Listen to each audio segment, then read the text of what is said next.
السلام علیکم ورحمۃ اللہ وبرکاتہ۔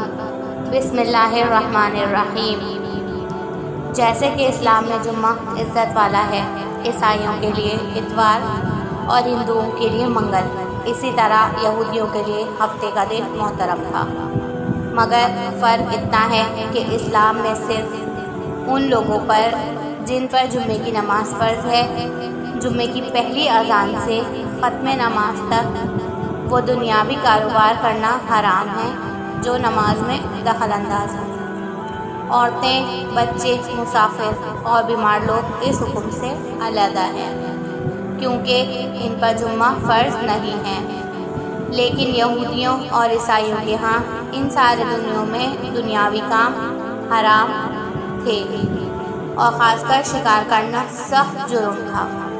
موسیٰ علیہ السلام کے بعد یہ واقعہ پیش آیا کہ بنی اسرائیل کی ایک جماعت بحر قلزم کے کنارے شہر ایلا میں رہتی تھی جو مدینہ منورہ اور شام کے درمیان ہے۔ یہ لوگ مچھلی کے بہت شوقین تھے۔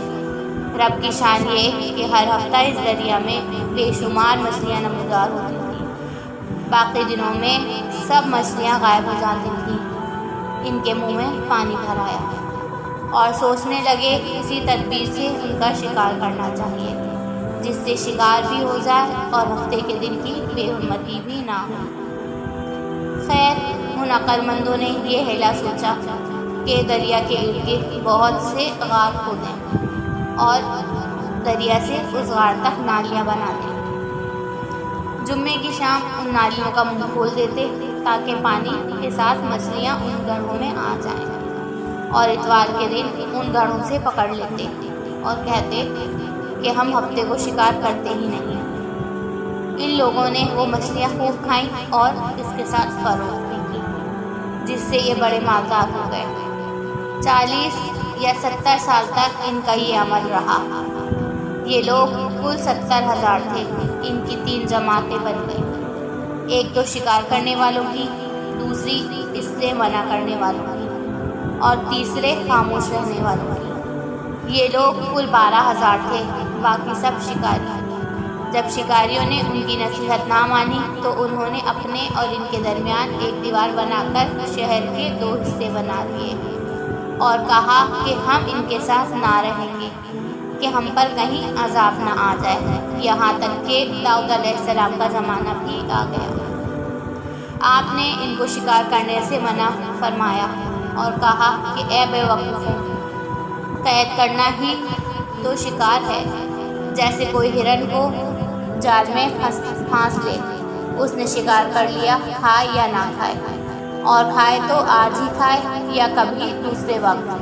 غرض کے ہفتے کے دن تمہیں شکار کی ممانعت ہے، نہ کہ فقط ہاتھ میں پکڑنے کی یا کھانے کی۔ اس سے باز آ جاؤ ورنہ عذاب میں گرفتار ہو جاؤ گے۔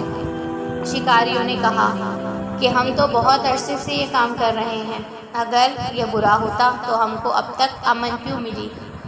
تب داؤد علیہ السلام نے دعا فرمائی جس سے رب کا غضب آ گیا اور رات میں یہ سب کے سب بندر بن گئے۔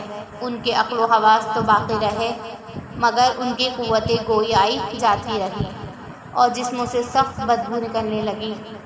صبح کے وقت اس محلے کے لوگوں نے دیکھا کہ نہ تو اس محلے سے کوئی آواز آتی ہے، نہ کوئی آدمی آتا ہے، نہ کوئی دھواں وغیرہ نکلتا ہے، تو یہ دیواروں پر چڑھ کر ان کے گھروں میں داخل ہو گئے۔ وہ بندر ان کو دیکھ کر ان کی طرف دوڑے اور ان کے قدموں سے لپٹنے لگے اور ان کے کپڑوں کو سونگھتے اور روتے تھے۔ ان لوگوں نے کہا کیا ہم نے تمہیں شکار کرنے سے منع نہ کیا تھا؟ وہ بندر سر ہلاتے اور آنسو ان کے رخساروں پر بہتے تھے۔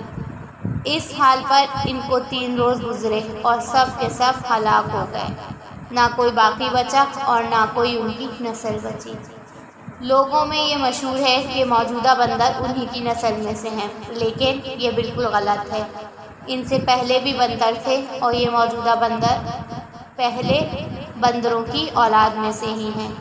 شکریہ ناظرین، اگر میری آپ کو آج کی یہ ویڈیو اچھی لگی تو پلیز میرے چینل کو سبسکرائب کیجیے اور ساتھ ہی بیل کے بٹن کو دبا دیجیے تاکہ میری ہر ویڈیو کا نوٹیفیکیشن آپ تک سب سے پہلے پہنچ سکے۔